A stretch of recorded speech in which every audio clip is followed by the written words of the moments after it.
எல்லோருக்கும் வணக்கம். இனிய மாலை வணக்கம்.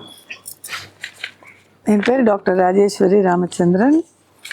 ஐ am a neurologist with a special interest in Parkinson's disease and its management. இப்போது சென்ற பதிவுகளெல்லாம் நம்ம பார்க்கின்சன் நோய் சிம்டம்ஸ், மோட்டார் நான் மோட்டார் சிம்டம்ஸ் அதெல்லாம் பார்த்தோம். டோப்பா பற்றி பார்த்தோம். அது தவிர மற்ற மருந்துகள் என்னன்னு பார்த்தோம். மருந்துகள் மட்டும்தான் தீர்வா அப்படின்னு கேட்டால் அதான் இல்லை.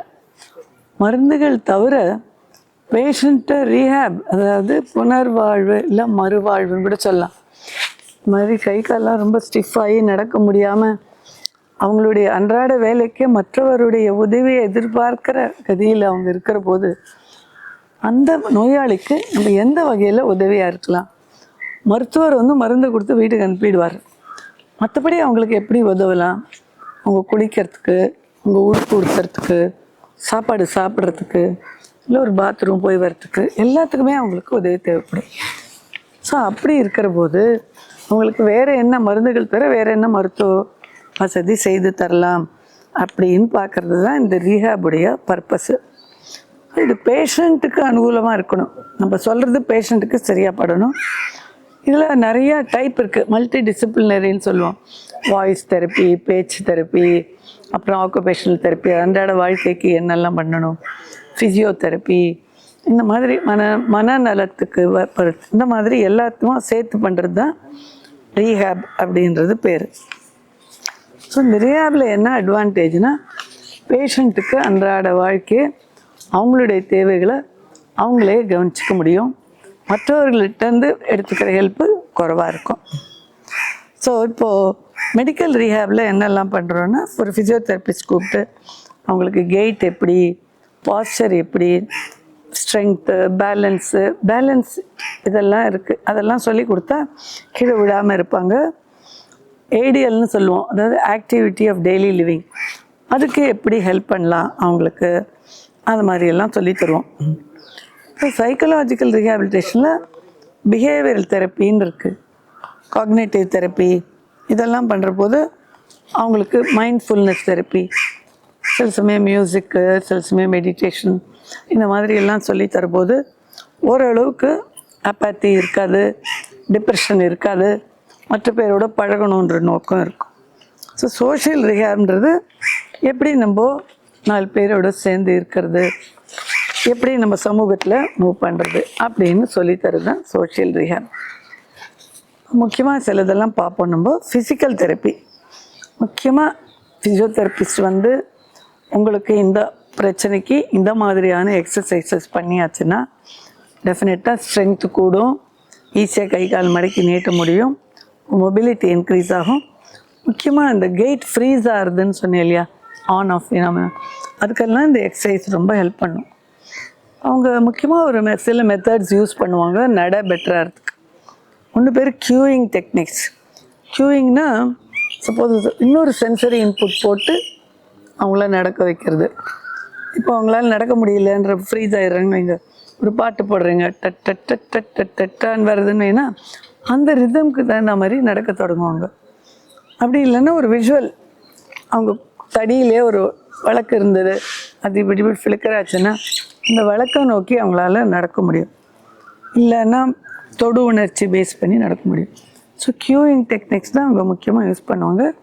இதை நம்ம ஃபிசியோதெரபிஸ்ட்னு தெரிஞ்சுக்கணும். முக்கியமாக இந்த ஆன் ஆஃப் எல்லாம் நடக்கிறதுக்கு கஷ்டப்படுற போது. அடுத்தது எல்விஎஸ்டி பிக் தெரப்பின்னு பேர், ஆம்ப்ளிடியூட் பேஸ்டு மூவ்மெண்ட் ட்ரைனிங். இதெல்லாம் பக்கா ட்ரெயின்டு இருக்கிறவங்க உங்களுக்கு சொல்லி கொடுப்பாங்க. ட்ரெட்மில் ட்ரைனிங், சைக்கிளிங், சில சைக்கிளிங் சொல்கிறத விட பெட்லிங்னு சொல்லலாம். நம்ம ஒரு வாங்கி வச்சுன்னா வீட்லேயே நம்ம பண்ணுற போது ட்ரெமர் நல்லாவே குறையிறது. அதில் நல்ல அட்வான்டேஜ் இருக்குது. மார்னிங் ஈவினிங் ஒரு 20 minutes சைக்கிளிங் பண்ண சொல்லி நம்ம சொல்லணும். பேலன்ஸ் எக்ஸசைஸ் சொல்லி கொடுக்கணும், ஃப்ளெக்சிபிலிட்டி எக்ஸசைஸ், இதெல்லாம் ஃபிசியோதெரபிஸ்ட் உங்களுடைய தேவை எதுவோ அது சொல்லி கொடுப்பாங்க. அடுத்தது பேச்சு ரொம்ப கஷ்டப்படுவாங்க, நினைக்கிறது சொல்ல வராது, அவங்க சொல்கிறது நம்மளுக்கு புரியாது.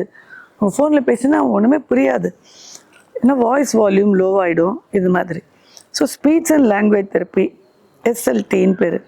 ஸோ அது வந்து வாய்ஸ் வால்யூம் இம்ப்ரூவ் பண்ணும், கம்யூனிகேஷன் ஸ்கில்லை வந்து இம்ப்ரூவ் பண்ணும். அதே ஸ்பீச் தெரப்பிஸ்ட்டு முழுங்கிறதுக்கும் டிஸ்பேஜியா இருக்கிற பேஷண்ட்டுக்கு டிஃபிகல்ட் இன் சால்விங்க்கும் சொல்லிக் கொடுப்பாங்க. அப்புறம் அந்த ஸ்பீச் தெரப்பி எப்படின்னா நான் வெர்பல் கம்யூனிகேஷன், எல்லாமே வார்த்தைகளில் சொல்லணும்னு அர்த்தம் கிடையாது. நான் வார்த்தைகளும் நம்ம யூஸ் பண்ணி கம்யூனிகேட் பண்ண முடியும், அதுவும் சொல்லிக் கொடுப்பாங்க. 3வது ட்ரெயினர் பேர் ஆக்குபேஷனல் தெரப்பிஸ்ட். அன்னாட வாழ்க்கை டெய்லி லிவிங்கில் எப்படி நம்ம இண்டிபெண்ட்டாக இருக்கிறது, ஒரு சட்டைக்கு எப்படி பட்டன் போடுறது, எப்படி சாப்பிட்றது, இதெல்லாம் அவங்க ரொம்ப அழகாக சொல்லி கொடுப்பாங்க. எப்படி நடந்து பாத்ரூம் போகிறது எல்லாம். ஸோ அதுக்கு பேர் டாஸ்க் ஸ்பெசிஃபிக் ட்ரைனிங் பேர். ஈட்டிங்க்கு என்ன ட்ரைனிங், பேதிங்க்கு, ட்ரெஸ்ஸிங்க்கு, ஒன்று என்ன பண்ணால் இன்னொருத்தரை எதிர்பார்க்காம நம்ம வாழ்க்கையை நடத்த முடியும்னு சொல்லி. இல்லை வீட்லேயும் மாடிஃபிகேஷன் சஜஸ்ட் பண்ணுவாங்க. கிராப் பார்ஸ்ன்னு சொல்லுவோம். பாத்ரூமில் ஒரு கைப்பிடி போட்டால் அதை பிடிச்சி நடக்கிறது ரொம்ப ஈஸி. அதே போல் படிக்கட்டு ஏறும்போது ஒரு பிடிமானம் இருந்தால் ரொம்ப ஈஸியாக இருக்கும். ஃபெட்டிகை எப்படி மேனேஜ் பண்ணுறது, டைம் மேனேஜ்மெண்ட் எப்படி, இதுவும் உங்களுக்கு ஆக்குபேஷன் தெரப்பிஸ்ட் சொல்லி கொடுப்பாங்க. கடைசியாக பார்க்க வேண்டியது psychological treatment. How to manage depression, apathy, அந்த காக்னேட்டிவ் சேஞ்சஸ். நான் சொன்னேன் இல்லையா, உங்களுக்கு அந்த இம்பல்சிவ் பிஹேவியர்லாம் வந்துடும் டோப்பா சாப்பிட்டா, அப்பேத்தி ஃபெட்டிக் எல்லாம் வரும். ஸோ இதெல்லாம் அவங்க ரிலாக்ஸேஷன் டெக்னிக்ஸ், இதெல்லாம் வந்து உங்களுக்கு சைக்காலஜிஸ்ட், சைக்கியாட்ரிஸ்ட் அவங்க வந்து உங்களுக்கு சொல்லிக் கொடுப்பாங்க. ஸோ நம்ம ரீஹேபில் வந்து what we say is it's a multidisciplinary approach. It's not only physiotherapy, it's speech therapy or occupational therapy. Every patient depends upon his need certain type of exercises. அதை அவங்களுக்கு சொல்லி கொடுத்து அவங்கள குவாலிட்டி ஆஃப் லைஃப்பை நம்ம improve பண்ணணும் அப்படின்னு சொல்லி. சில சமயம் டிரான்ஸ் டிசிப்ளினரி ரீஹேபிலிட்டேஷனும் நடக்கும். இந்த ஓடி ஃபிசியோதெரபின்னு சொல்லி கொடுப்பாங்க அந்த மாதிரி. ஸோ நான் முக்கியமாக என்ன சொன்னேன்னா, இந்த visual cues, auditory cues, all this balance training, all this will help for them to move around the house, mix with other people அந்த மாதிரி.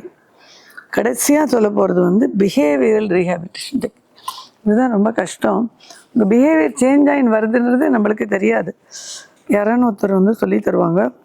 அப்போ அவங்கள்ட்ட இப்படி நடக்காத, தடுக்கி விழுந்துருவீங்க, ஃபால் ப்ரிவென்ஷன், அப்புறம் எப்படி எக்ஸசைஸ் எல்லாம் நம்ம ரெகுலராக பண்ணணும், டெய்லி ஒரு பேஜ் எழுதணும், பாடணும், திருப்பி திருப்பி நம்ம சொல்கிற போது அவங்களுக்கு இந்த பிஹேவியர் சேஞ்ச் வரும். பிஹேவியர் சேஞ்ச் ரொம்ப கஷ்டம் அச்சீவ் பண்ணுறது, but it is possible.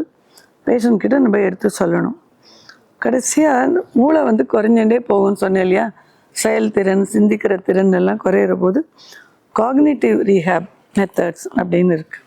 So அவங்களுக்கு அதுவும் கொடுத்தாச்சுன்னா மைண்ட்ஃபுல்னஸ், மெடிடேஷன் டெக்னிக்ஸ் எல்லாம் சொல்கிற போது டூவல் டாஸ்க் ட்ரைனிங்னு பேர். எப்படி ஃபோன் பேசிகிட்டே நடக்கிறது அந்த மாதிரியெல்லாம் கொஞ்சம் சொல்லி கொடுப்பாங்க. ஸோ ஒரு பேஷண்ட்டுக்கு வைத்திய முறை மட்டும் இல்லை, சர்ஜரி மட்டும் இல்லை, rehab techniques play a very big role. We have to take the patient to rehab. யாரெல்லாம் சொல்லி கொடுக்குறாங்க, சோஷியலுக்கு, சைக்கலாஜிக்கலுக்கு, ஸ்பீச்சுக்கு எல்லாம் கூட்டின்னு போயிட்டு பேஷண்ட்டுடைய குவாலிட்டி ஆஃப் லைஃப்பை இம்ப்ரூவ் பண்ண வேண்டியது ரொம்ப அவசியம். அடுத்த பதிவு வர வரைக்கும் உங்களிருந்து விடைபெறுவது டாக்டர் ராஜேஸ்வரி ராமச்சந்திரன். நன்றி.